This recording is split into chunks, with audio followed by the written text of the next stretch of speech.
Welcome to news cafe. నేను విజయ్. ఈరోజు ప్రధాన వార్తాపత్రికలో వచ్చిన హెడ్లైన్స్ ఒకసారి చూద్దాం. ముందుగా ఈనాడు దినపత్రిక, ఈనాడు తెలంగాణ చూద్దాం. పారదర్శక పాత్ర, ఆది నుంచి విమర్శలు ఎదుర్కొంటున్న ఎన్డీఏ. పరీక్షల నిర్వహణ, ఫలితాల విడుదలలో అనవసర గోప్యత, నీట్లో గ్రేస్ మార్కులు కలపడంతో మరోసారి వివాదాస్పదం. ఇదేం వైఖరంటూ నిపుణుల విస్మయం. అలాగే భారీగా ఐపీఎస్ అధికారుల బదిలీలు. ఛత్తీస్గఢ్ కరెంటుతో నష్టం 6,000 కోట్ల రూపాయలు. 3.90 రూపాయలకి ఒక్కో యూనిట్ కొనుగోలుకు ఒప్పందం. అయినా ఖర్చు ₹5.64. 1,715 కోట్ల బకాయిలు కట్టాలని ఛత్తీస్గఢ్ డిమాండ్. జ్యుడిషియల్ కమిషన్కి ఇచ్చిన నివేదికలో డిస్కాంల వెల్లడి. అలాగే ఈపీఎస్ ముందస్తు ఉపసంహరణలో మార్పులు, ఏడాది కాలానికి బదులుగా నెలల వారీగా లెక్కింపు. అలాగే జమ్మూ కాశ్మీర్ అసెంబ్లీ ఎన్నికల భాజపా ఇన్ఛార్జిగా కిషన్ రెడ్డి, బారాసా పార్లమెంటరీ పార్టీ నేతగా సురేష్ రెడ్డి. అలాగే పారదర్శకత లేదా రద్దు చేయండి. ఈవీఎంలపై రాహుల్ డిమాండ్. మస్క్ వ్యాఖ్యలపై కొనసాగుతున్న రగడ. ఎప్పుడు ఏకగ్రీవం మరి ఈసారి? లోక్సభ స్పీకర్, ఉపసభాపతి ఎన్నికపై ఉత్కంఠ. ఆనవాయితీ పాటించకపోతే పోటీ తప్పదంటున్న విపక్షం. అలాగే వాయనాడ్ బరిలో ప్రియాంక గాంధీ. తొలిసారి ప్రత్యక్ష ఎన్నికల బరిలోకి రాయ్బరేలీని ఎంచుకున్న రాహుల్. కాంగ్రెస్ సమావేశంలో నిర్ణయం. ఇక 10,000 మందికి స్కూల్ అసిస్టెంట్లుగా పదోన్నతి. వారిలో దాదాపు 4,900 మంది భాషా పండితులు, 900 మంది పీఈటీలు. మల్టీ జోన్ 1 పరిధిలో 19 జిల్లాల్లో ఏ క్షణమైనా ఉత్తర్వులు జారీ అయ్యే అవకాశం. అలాగే ఎక్స్ప్రెస్ రైలును ఢీకొట్టిన గూడ్స్. బెంగాల్లో ఘోర ప్రమాదం, 9 మంది దుర్మరణం. వారిలో 2 రైల్వే సిబ్బంది, 41 మందికి గాయాలు.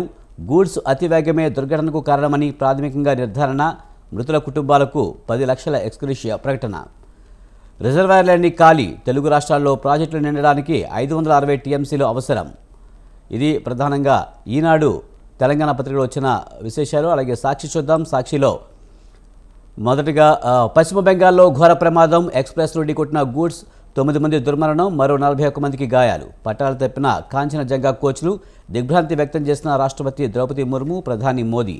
మృతుల కుటుంబాలకు 10 లక్షల చొప్పున పరిహారం. రైల్వే శాఖ. ప్రమాద స్థలి వద్ద సహాయక చర్యలు చేపడుతున్న ఎన్డీఆర్ఎఫ్ సిబ్బంది. అలాగే బేషరతుగా వస్తారా? కాంగ్రెస్లో బీఆర్ఎస్ ఎమ్మెల్సీల చేరికపై రాజకీయ వర్గాల్లో చర్చ. ఇప్పటికే టీపీసీసీ నేతలతో టచ్లో కొందరు ఎమ్మెల్సీలు. శాసన మండలిలో బలం లేకపోవడంతో కాంగ్రెస్కు వారి అవసరం. అయితే బేషరతుగా వస్తేనే చేర్చుకుంటామంటున్న ముఖ్య నేత. చేరుదామా వద్దా అనే ఊగిసలాటలో గులాబీ ఎమ్మెల్సీలు. మండలి చైర్మన్ విషయంలో ఏం చేద్దామన్న దానిపై ఇరు పక్షాల్లో అస్పష్టత. బడ్జెట్ సమావేశాల్లో అవిశ్వాస నోటీస్ ఇస్తారా లేదా అన్నది డౌటే. ఏం జరిగినా ఎదుర్కొనేందుకు సైలెంట్గా సిద్ధమవుతున్న అధికార కాంగ్రెస్. అలాగే బీఆర్ఎస్ పార్లమెంటరీ పార్టీ నేతగా కేఆర్ సురేష్ రెడ్డి. అలాగే ఏటా 2 సార్లు ప్రవేశాలు సాధ్యమేనా? అమెరికా తరహాలో భారత్లోనూ అమలుకు యూజీసీ కీలక నిర్ణయం. జూలై, ఆగస్టులో తొలి సెషన్, జనవరి, ఫిబ్రవరిలో మలి సెషన్. సన్నద్ధత కోరుతూ వర్సిటీలు, ఉన్నత విద్యా సంస్థలు యూజీసీ లేఖ. బోధనా సిబ్బంది కొరత ఉన్న వర్సిటీలో అమలు ఎలా? అధికారిక వర్గాలు తర్జన భర్జన. అలాగే మెడికల్ సీట్లపై ఉత్తరాది కన్ను. ఆల్ ఇండియా కోటాతో ఇతర రాష్ట్రాల సీట్లలో చొరబాటు. పలు చోట్ల నీట్లో అక్రమాలకు ఇదే ప్రధాన కారణమా? కాలేజీలు తక్కువగా ఉన్న రాష్ట్రాలకు వరంగా మారిన 15% ఆల్ ఇండియా కోటా. దేశవ్యాప్తంగా సీట్లను పొందేందుకు అక్రమాలకు పాల్పడుతున్న తీరు. అవకాశం ఉన్న ఇతర రాష్ట్రాలకు వెళ్ళని తెలుగు విద్యార్థులు. అలాగే కాళ్ళ మీద పడినా కనికరం లేదు. గ్రూప్ 1 సహా నిరుద్యోగుల డిమాండ్లు అన్నీ నెరవేర్చాలి. నీట్ లీకేజీపై కిషన్ రెడ్డి, బండి స్పందించాలి హరీష్ రావు. ఇక జీవనాడి సాక్షిగా నిజాలు గోదాట్లోకి. పోలవరంపై పచ్చి అబద్ధాలు వల్లించిన సీఎం చంద్రబాబు. పునాది స్థాయిలో బాబు వదిలేసిన స్పిల్వే 48 గేట్లతో సహా పూర్తి చేసిన వైఎస్ జగన్ ప్రభుత్వం. Spill channel, approach channel, pilot channel పూర్తి చేసి 2021 జూన్ 11న వరద మళ్లింపు. ఎగువ, దిగువ కాపర్ డ్యాంలలో ఇరువైపులా ఖాళీలు వదిలేసి పనులు ఆపేసిన చంద్రబాబు. అలాగే 12 ఏళ్ల తర్వాత గ్రూప్ 1 పెట్టింది మేమే. ఆశా వర్కర్ల గురించి మాట్లాడే అర్హత బీఆర్ఎస్ నేతలకు లేదు. హరీష్, కేటీఆర్లకు మంత్రి శ్రీధర్బాబు కౌంటర్. అద్భుత భవనాలపై అంగ్లీ ఏడుపు. 700 కోట్లతో నాసిరకంగా ఏపీ తాత్కాలిక సచివాలయం కట్టిన నాటి టీడీపీ సర్కార్. విశాఖలో రుషికొండలో 400 కోట్లతోనే ఐకానిక్ భవనాలు నిర్మించిన వైఎస్ఆర్సీపీ ప్రభుత్వం. ప్రభుత్వ స్థలంలో నిర్మించిన ప్రభుత్వ భవనాలు. శిథిలమైన హరిత రిసార్ట్ స్థలంలో నూతన భవనాల నిర్మాణం. ఇది ప్రధానంగా సాక్షిలో వచ్చిన ప్రధాన వార్తలు. అలాగే ఆంధ్రజ్యోతి చూద్దాం. ఆంధ్రజ్యోతిలో ఛత్తీస్గఢ్ కరెంటుతో 6,000 కోట్ల భారం. తెలంగాణ విద్యుత్ సంస్థలపై మొయ్యలేని బరువు పడిందంటున్న ప్రభుత్వ వర్గాలు. యూనిట్ ధర 3.90 రూపాయలు మాత్రమేనని లెక్కలు. ట్రాన్స్మిషన్, లైన్స్ ఛార్జీలు కలిపి తడిసి మోపాడు. యూనిట్కు 5.64 ఖర్చు అయినట్లు అంచనా. విద్యుత్ క్యారిడార్ బుకింగ్తో అదనపు నష్టం, బుకింగ్ను రద్దు చేసుకున్నందుకు పరిహారం, విద్యుత్ ఒప్పందానికి ఆమోదం తెలపని ఈఆర్సీ. అలాగే తొలి ఏకాదశి నుంచి రుణమాఫీ జూలై 17న పెట్టి ఆగస్టు దాకా 3 విడతల్లో ప్రక్రియ పూర్తి. ఐటీ రిటర్నులు దాఖలు చేస్తున్న రైతులు, ఉద్యోగులకు ఇబ్బంది లేదు. ఆదాయపు పన్ను కడుతున్న వారికి మాత్రం మాఫీ లేదు. 4 రోజుల్లో మంత్రివర్గ భేటీ, అందులోనే విధి విధానాలు ఖరారు. రుణమాఫీకి 25,000 కోట్లు అవసరమని అంచనా. ఇక మళ్లీ ఎన్నికల మూడ్లోకి బీజేపీ. కేంద్ర మంత్రి కిషన్ రెడ్డికి జమ్మూ కాశ్మీర్ బాధ్యతలు, ఎన్నికల ఇన్ఛార్జిగా అధిష్టానం ప్రకటన. మహారాష్ట్రకు కేంద్ర మంత్రులు భూపేంద్ర యాదవ్, అశ్విని వైష్ణవ్, హర్యానాకు ధర్మేంద్ర ప్రధాన్, జార్ఖండ్కు శివనాథ్ హిమంత. అసెంబ్లీ ఎన్నికలకు కమలం కసరత్తు. ఇక బీఆర్ఎస్ పార్లమెంటరీ పార్టీ నేతగా సురేష్ రెడ్డి. ఉద్యోగ వర్గాలకు కేంద్రం ఊరట, ఆదాయపు పన్ను తగ్గించే యోచన, మధ్యతరగతి ప్రజల వద్ద డబ్బు మిగిలేలా ఆర్థిక విధానాలు, బడ్జెట్పై కొనసాగుతున్న కసరత్తు. ఇక డీజే డ్రగ్స్ జాకీ. మత్తుమందు తీసుకుని పబ్లకు డిస్క్ జాకీ, అతడితో టచ్లో ఉన్న 16 మందికి పరీక్షలు. డీజే మరో 2 డ్రగ్స్ తీసుకున్నట్లు నిర్ధారణ. విద్యాసంస్థలో బ్యాగులని తనిఖీ చేయాల్సిందే. టీజీ న్యాబ్ డైరెక్టర్ సందీప్ శాండిలియా స్పష్టీకరణ. ఒక్కరోజే 349 మంది తాగి దొరికిపోయారు. వీరిలో 21 నుంచి 31 ఏళ్లలోపు వారే అధికం. మాదాపూర్లో అత్యధికంగా 74 మంది పట్టివేత. సైబరాబాద్లో డ్రంక్ అండ్ డ్రైవ్ కేసులు నమోదు. గంజాయి అలవాటు చేసి విక్రేతలుగా మార్చి ఏపీకి చెందిన తండ్రి కుమారుల ఘరానా దందా, వారితో సహా 12 మంది అరెస్ట్. అలాగే ఉద్యోగ వర్గాలకు కేంద్రం ఊరట, ఆదాయపు పన్ను తగ్గించే యోచన, మధ్యతరగతి ప్రజల వద్ద డబ్బు మిగిలేలా ఆర్థిక విధానాలు, బడ్జెట్పై కొనసాగుతున్న కసరత్తు. అలాగే పోలవరానికి జగనే శాపం, ఆయన మూర్ఖత్వంతోనే ప్రాజెక్టు సర్వనాశనం, ప్రజాభిప్రాయం మేరకు చర్యలు. ఏపీ ముఖ్యమంత్రి చంద్రబాబు. పోలవరం పూర్తికి మరో 4 ఏళ్లు, సీఎంకు అధికారుల ప్రజెంటేషన్. ఆర్ఆర్ నిర్మాణానికి 30,000 కోట్లు, ఉత్తర దక్షిణ భాగాలకు కలిపి అధికారుల అంచనా వ్యయం. 350 కిలోమీటర్ల రోడ్డుకు 4,500 హెక్టార్ల భూమి అవసరం. ఉత్తర భాగం నిర్మాణానికి ఆగస్టులో రాష్ట్ర సర్కారు టెండర్లు. పరిహారంలో 50% చెల్లింపు కోసం హడ్కో నుంచి రుణం. అలాగే హైదరాబాద్లో భారీ వర్షం, ప్రధాన రహదారులను ముంచేసిన వరద. టోలీ చౌక్లో కూలిన 200 ఏళ్ల నాటి వృక్షం. ఓ వ్యక్తికి గాయాలు, 4 బైకులు ధ్వంసం. రాష్ట్రంలో నేడు రేపు వర్షాలు, అధికారులు అప్రమత్తంగా ఉండాలన్న పొన్నం. ఇది ప్రధానంగా ఆంధ్రజ్యోతిలో వచ్చింది. అలాగే నమస్తే తెలంగాణ చూద్దాం. నమస్తే తెలంగాణలో కరెంటు తీగలపై కాకి లెక్క, విద్యుత్ కావాలట, లైన్ ఛార్జీలు ఇవ్వొద్దట, లెక్కకు పనికిరాని సర్కారీ లీకు వీరులు. కేసీఆర్ లేఖతో ఆత్మరక్షణలో ప్రభుత్వ పెద్దలు, ఆరోపణలు డొల్లైనని తేలడంతో కొత్త ఎత్తులు. ఛత్తీస్గఢ్ నుంచి విద్యుత్ కొనుగోలుతో రాష్ట్రానికి 6,000 కోట్ల నష్టమంటూ తప్పుడు ప్రచారం.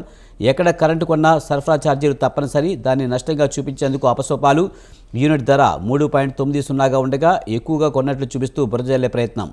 జాబ్ క్యాలెండర్ జాడేది, నిరుద్యోగుల హామీ లాభలేది, 2 లక్షల ఉద్యోగాలు ఏమైంది.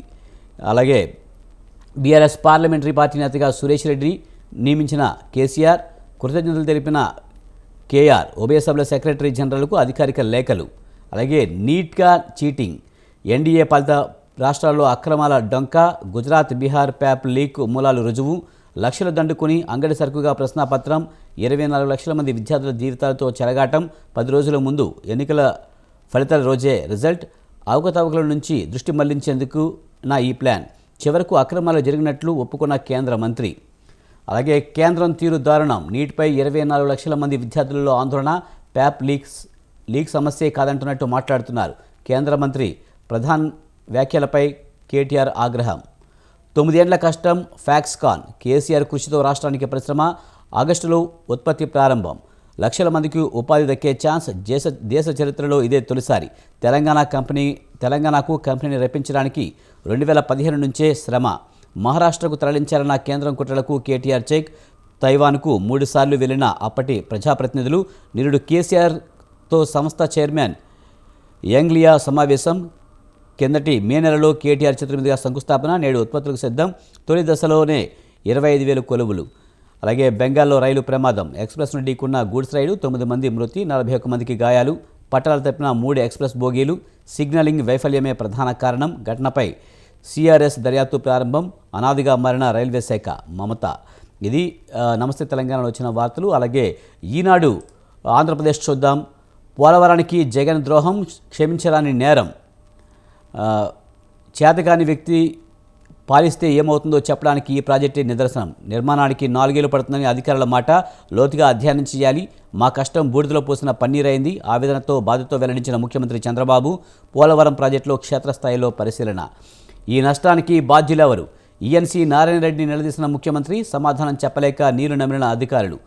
ఆకాంక్షల అమరావతి రాజధాని నిర్మాణంలో కొత్త ప్రభుత్వంలో ఎన్నో ఆశలు. జగన్ జమానాలో 5 ఏళ్లుగా పాడుపడిన రాజధాని ఆ నష్టాలను భర్తీ చేసి పునర్వైభవం తేవడమే పెద్ద సవాల్. కాలంతో పోటీపడి పనిచేస్తే రాష్ట్ర ఆర్థికాభివృద్ధికి దోహదం. 24 నుంచి అసెంబ్లీ 3 రోజుల పాటు సమావేశాలు, సభ్యుల ప్రమాణ స్వీకారం, సభాపతి ఉపసభాపతి ఎన్నిక, సభాపతిగా అయ్యన్న పాత్రుడు. 22న మంత్రివర్గ సమావేశం. పెద్దపులిని ఢీకొట్టిన కారు. అలాగే 5 ఏళ్ల అగచాట్లకు చెల్లు. ఇంతకాలము అటు చూడనీయలేదు, నడవనీయలేదు. సొంతింటికి వెళ్లాలన్నా చుట్టూ తిరిగి రావాల్సి వచ్చేది. దానికి గుర్తింపు కార్డులు చూపించాల్సిన దుస్థితి. తాడేపల్లిలో జగన్ నివాసం చెంత ఆంక్షలు ఎత్తివేసిన స్థానికుల సంబరాలు.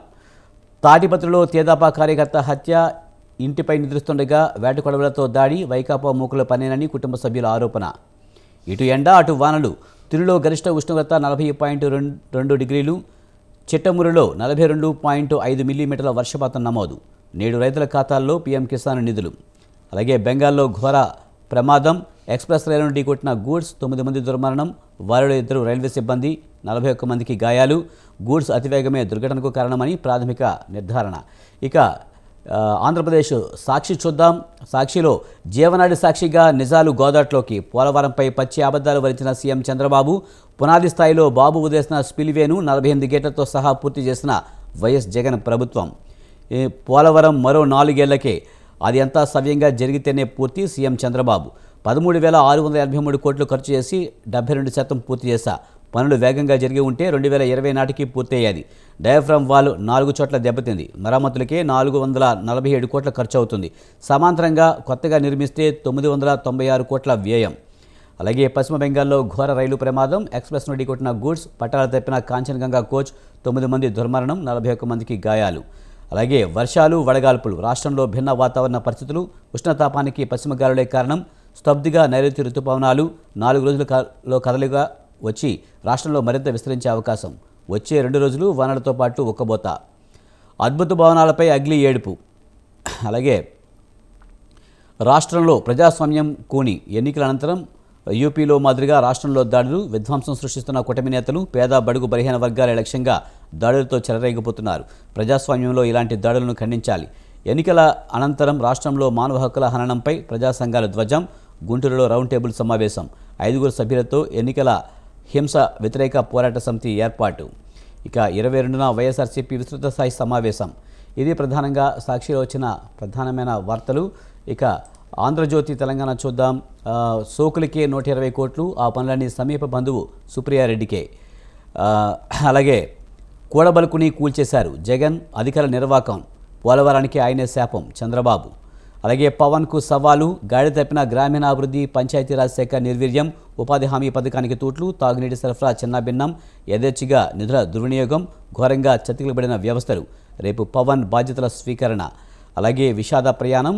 బెంగాల్లో కాంచన్జంగా ఎక్స్ప్రెస్ను ఢీకొట్టిన గూడ్స్. 15 మంది దుర్మరణం. అగ్రిగోల్డ్ భూములతో దందా. మాజీ మంత్రి జోగి కుటుంబం నిర్వాకం. సిఐడి జప్తులో ఉన్న భూములపై కన్ను. జోగి బాబాయ్ తనయుడి పేరిట పత్రాలు. సర్వే నెంబర్ల డ్రామాతో స్వీయ సవరణలు. అనంతరం ప్లాట్లుగా మార్చేసి విక్రయాలు. అపనంగా 5 కోట్లకు పైగా జేబులోకి. ఉద్యోగ వర్గాలకు కేంద్రం ఊరట. ఆదాయపు పన్ను తగ్గించే యోచనలో. మధ్యతరగతి వర్గం డబ్బులు మిగిలేలా ఆర్థిక విధానాలు. బడ్జెట్పై కొనసాగుతున్న కసరత్తు. ఇవి ప్రధానమైన వార్తాపత్రికల్లో వచ్చిన వార్తా విశేషాలు. ఇప్పుడు బ్రేక్ తీసుకుందాం. బ్రేక్ తర్వాత రాహుల్ గాంధీ వాయనాడ్ స్థానాన్ని అయితే వదులుకున్న పరిస్థితి అయితే కనిపిస్తుంది. ఇప్పుడు వాయనాడ్ స్థానాన్ని ప్రియాంక గాంధీ భర్తీ చేయబోతున్నారు. దీనికి సంబంధించి డిబేట్ మనం కొనసాగించే ముందు ఇప్పుడు బ్రేక్ తీసుకుందాం. చూస్తూనే ఉండండి స్వతంత్ర.